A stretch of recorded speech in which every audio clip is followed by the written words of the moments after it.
Hello everyone, this is Sam and this is Car Religion. Welcome back to another video. For today's video we have another comparison. The battle between the luxury SUVs continues. So here's what we have. On my right side we have the 2020 RDX, and on the left side we have the 2019 Audi Q5. The Audi comes with the top trim level, the Technik, and the one that we have on the right, the Acura, comes with the A Spec, which is sort of like the second high premium package. Now, is it fair to compare these two? Well, first of all, Audi Q5, we don't have a 2020 model yet, so technically this is the only one that we have. On the RDX is the newest model, which is technically not very different from the 2019. But here's what we're gonna do. Compare them against each other. Find out which one has the best features or which one has the best ride and performance as well. Right off the bat, we know the RDX has more horsepower than the Q5, but it comes with some extra features which we'll find out as we review both of them. Now, let's begin first with the exterior. We'll talk about some cool features on the exterior for the RDX and the Audi Q5. Then we'll move on into the interior. Talk about some cool features on both sides and technology, compare both packages, what they offer, and of course the price tags for each one. And then we're gonna take them on a ride. Now, the Q5, I've already driven it because I had to drive it to a location to actually compare it against the Acura. And we're gonna take the Acura first for a test drive, see how I like that. We'll talk about performance, ride quality, the noise cabin. We'll do the test as we usually do about the noise cabin with our noise app. For today's video, special thanks goes to our two partners. First is Acura on Brent, an Acura dealership located in Burlington, Ontario. The link for their website and the Instagram will be in the description box for you. If you want to take that for a test drive, they will be more than happy to provide you with one. Special thanks goes to Audi Brampton, the Audi dealership located in Brampton, Ontario. And for them, the same thing, the link will be in the description box if you want to take that bad boy for a test drive as well. Let us begin with the price tag. How much are we looking into for both cars? The Acura RDX A-Spec starts at $52,000 Canadian, and the Audi Q5 Technik Sport S package with the driver's assistance package starts at $56,000 in Canadian. From the price difference, the RDX does look like the best deal, but as we start looking into it, the Q5 comes with some extra features that the RDX doesn't. The interior on both vehicles is very similar. They both don't come with touchscreens, but they come with a touchpad instead. They both have paddle shifters and different driving modes. On one hand, the Q5 comes with a 360 camera, but the RDX comes with the cooling seats for the front passengers. The RDX doesn't have an Android Auto, but it comes with an Apple CarPlay. On the other hand, the Q5 is equipped with both, and it does have the Audi MirrorLink and Google navigation system built in. As far as the cabin space, both vehicles have similar front and rear leg room, 41-inch and 38-inch. As far as the cargo room with the rear seats folded, the RDX is at 79 cubic feet and the Q5 at 51 cubic feet, which is less than the RDX. The RDX has more space under the cargo cover that you can use, and also a spare tire. The Audi Q5, on the other hand, does have some space, but it is equipped with a spare tire. As far as towing capacity, the Audi Q5 has a maximum towing capacity at 4,400 pounds and the RDX at 1,500 pounds, which is way less than the Q5. Now, let's talk about performance. The RDX is equipped with a 4-cylinder turbocharged 2-liter engine producing 272 brake horsepower and 280 pound-feet of torque. It is equipped with a 10-speed automatic transmission, all-wheel drive with paddle shifter, and sport driving mode. On the other hand, the Q5 comes in second place with a 4-cylinder 2-liter TFSI engine producing 248 brake horsepower and 273 pound-feet of torque. It is equipped with a 7-speed automatic transmission and of course all-wheel drive system with paddle shifters for manual mode, and of course with a few driving modes that you can use. Okay, so let's start with the front of the Acura RDX. The overall design is exactly the same as the 2019 model, nothing different in here. You got LED headlights, and of course you got the dual headlight projector, so you get 7 projectors on each side. You also get fog lights as well, similar to the Audi Q5. The overall design here, very aggressive looking, very different, specifically the grille over here. It kind of looks like it's sort of expanded on right and left sides from the actual logo. Next will be the Audi. So let's talk about what we have in here. First of all, you got the sequential turning signal, very standard on Audi cars, and you got LED headlights, and of course the fog lights located at the bottom. Now this one does have the 360 option, which of course comes with the front camera as well. And of course we got the parking sensors located right in there. The overall look of the 2019 is not very different from the 2018. I do expect the 2020 model to be different. Okay, onto the rear side. First of all, which one do you think looks more aggressive? I find the RDX to be a bit more sporty, specifically because you get the single exhaust tip located at the bottom. Meanwhile, the Audi on the other side is completely hidden, so you can't see it. The only thing you can see is the diffuser, so you technically don't have any exhaust on the rear side. As far as technology, basically what you get on the Audi is the active food release, which you don't get on the RDX. And of course, you do get a backup camera on both sides. As far as the tail lights, both of course come with the LED tail light and the parking sensors located around the rear bumper.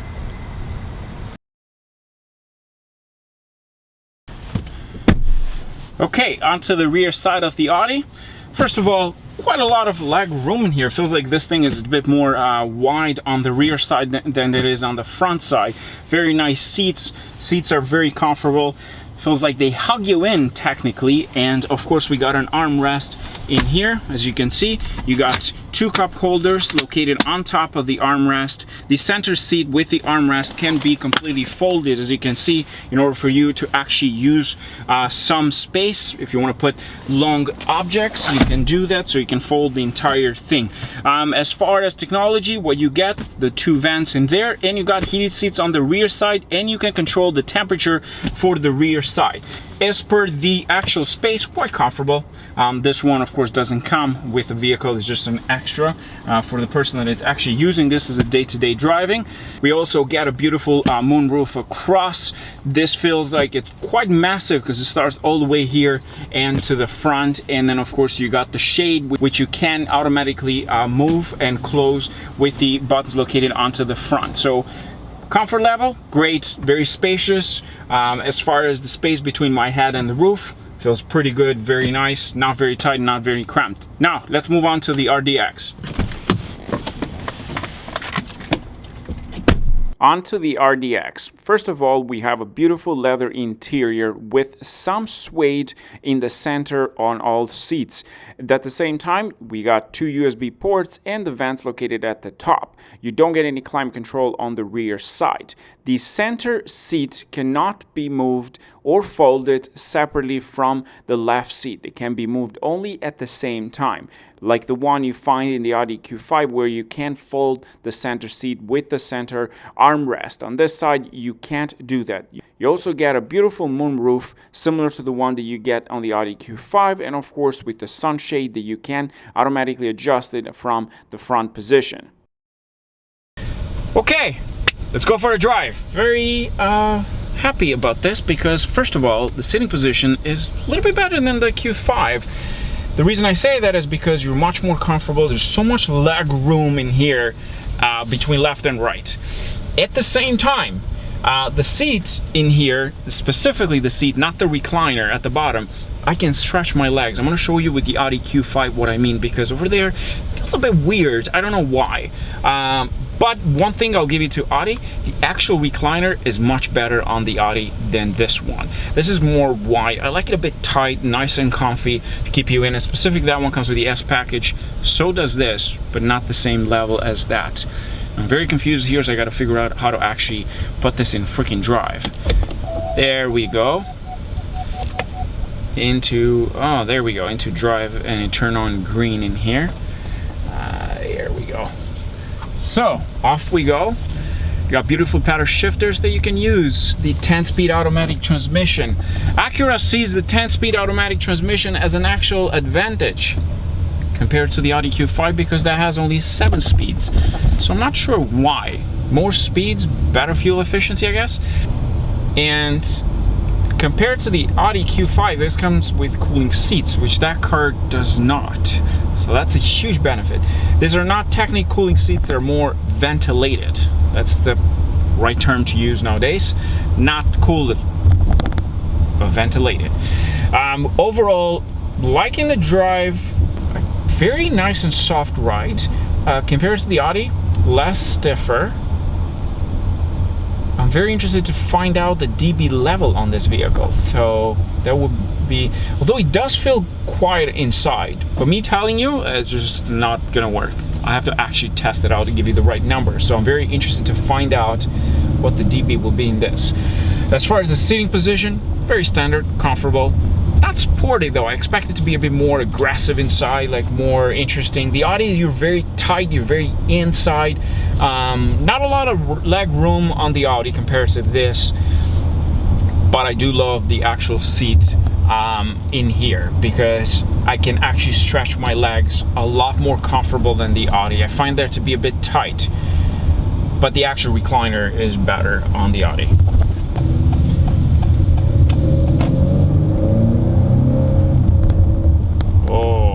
Power here, I'm liking this. One thing that I found with the Q5 wasn't very powerful, and we know that because this does have a lot more horsepower than the Q5. Not a lot more, but a bit more than the Q5. Right now we have it in normal mode.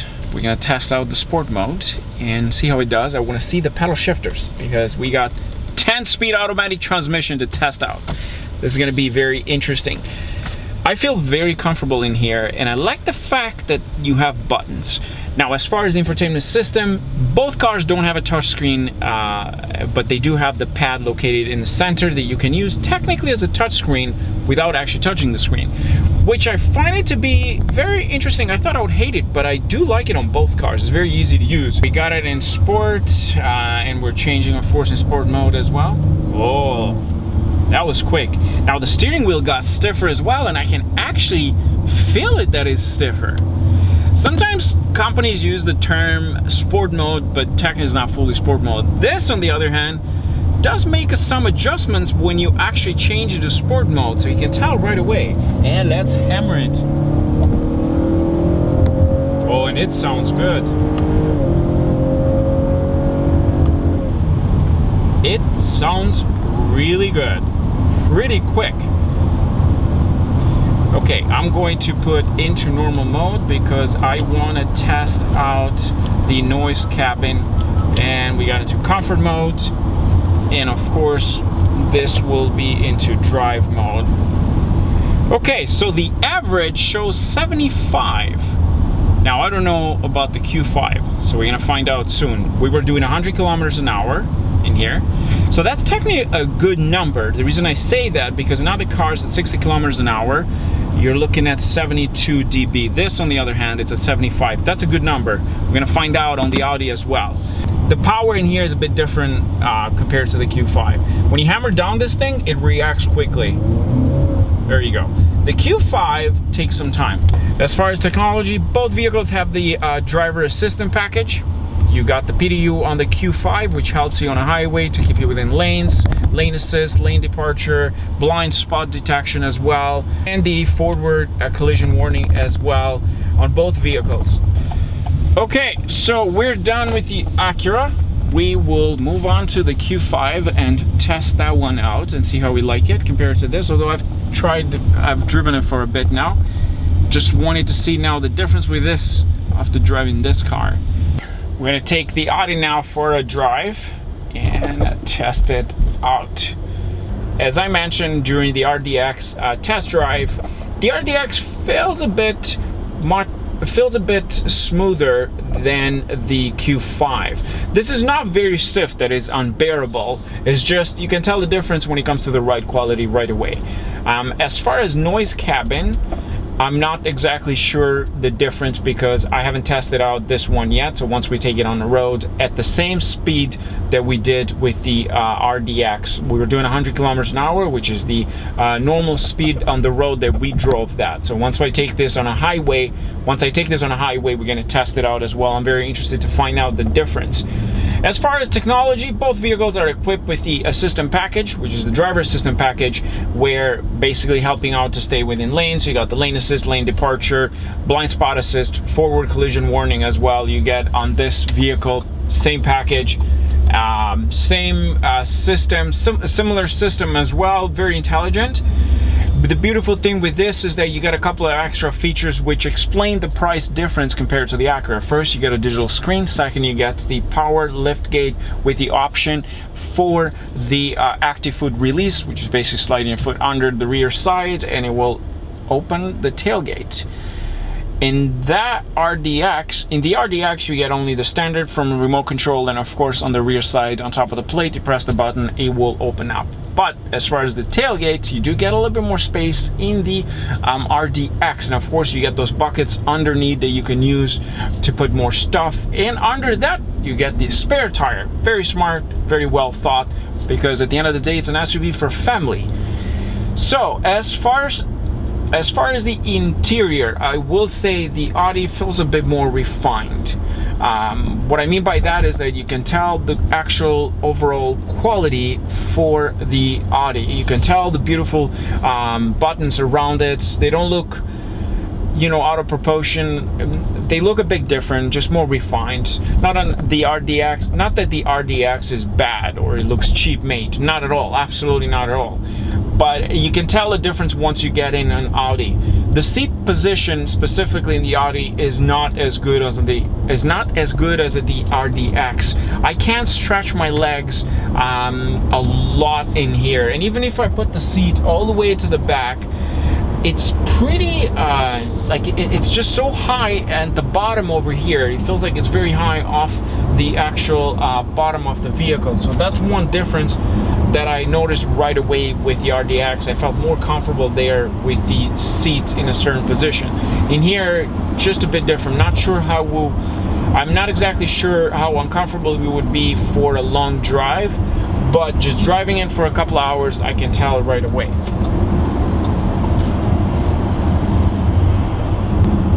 Now, let's test out the power on the Q5. Let's put it on to dynamic mode, which is the sport mode. And right now we have it in dynamic mode, and if you pull the lever all the way, if you pull the gear knob all the way to the end, it goes into sport mode, which means it reacts faster. The steering wheel got a bit stiffer. Not much, you can't tell the difference a lot from standards compared to the RDX, which I was able to tell the difference right away. It got really stiff quickly. This one, very standard. It doesn't feel, as far as power numbers say everything, the RDX is a bit more powerful than this, but as far as performance, the Audi comes with the 4 pistons in the front, single piston in the back, something that you don't get in the RDX. You also get the paddle shifters here, similar to the RDX. You can use them if you'd like to try the manual mode.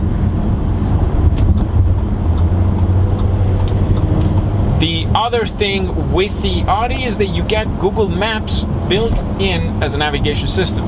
Besides having your phone connected to it, you also get the Google option, which you can display in the cluster or in the infotainment system. Both vehicles don't have any touchscreen infotainment system. You have to use it through the pad here, which is exactly the same as the RDX, not very different. When it comes to the overall technology, both vehicles are very similar, with the Audi being the exception to a certain level that has a few more features compared to the RDX. Okay, so we have the official number for the noise cabin.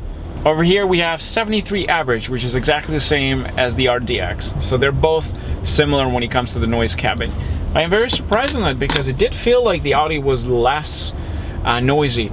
The scenario that we had for the Audi is exactly the same thing as we drove in the same area as we drove the RDX, with the same traffic level, same road quality. So it's technically same same noise cabin. So that's something to keep in mind. Anyhow, that was it for today. Thanks for watching. As always, don't forget to subscribe and hit the like button. And at the same time, if you want to test drive the Q5 or the RDX, the link for both dealerships will be in the description box. Special thanks goes to Tim for helping out with this, and of course Chris from Audi Brampton for allowing me to take for a day the Audi Q5. Thanks again.